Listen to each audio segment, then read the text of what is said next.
Hello bachcho, let's read the question. A semicircular ring has mass m and radius r as shown in figure.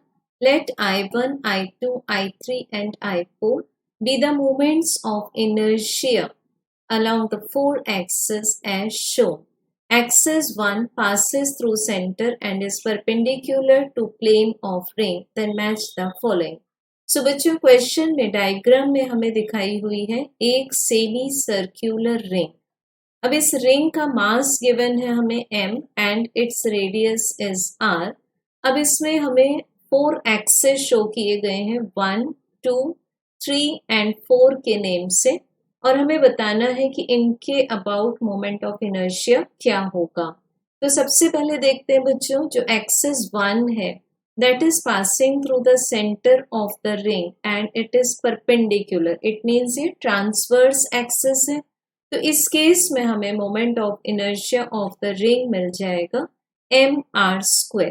So we can check that the answer for I1 का जो answer मिलेगा हमें means the moment of inertia about the transverse axis that will be r mr²। तो a की entry मिलती है r से। Next देखेंगे बच्चों एंट्री नंबर b I2। तो पहले I2 ये है हमारे पास में 2 axis. We can see that this axis is coincident with the diameter of the ring. अब जो हमें डायमीटर ऑफ द रिंग के अबाउट मोमेंट ऑफ इनर्शिया मिलता है that is half of the moment of inertia about the transverse axis. It means हम लिख सकते हैं इसको I1 डिवाइडेड बाय 2।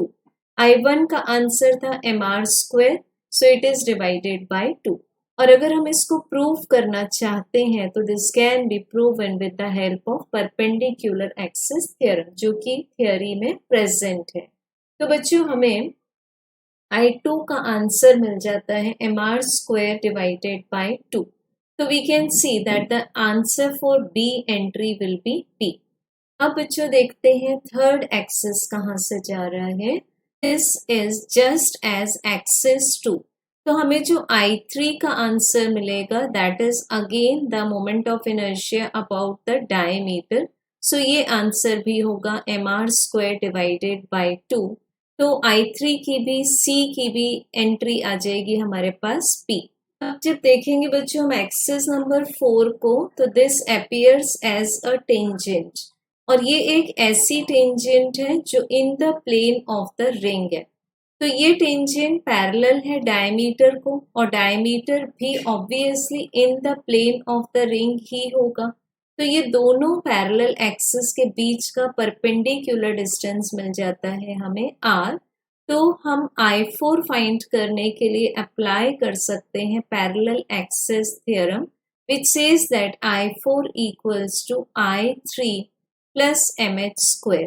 अब बच्चों I3 की वैल्यू है mr² by 2 प्लस h की वैल्यू है r, so this will be h² will be r²। तो ये आंसर आ जाएगा 3/2 mr²। तो बच्चों हमें I4 का आंसर क्या मिल जाएगा, I4 विल बी Q।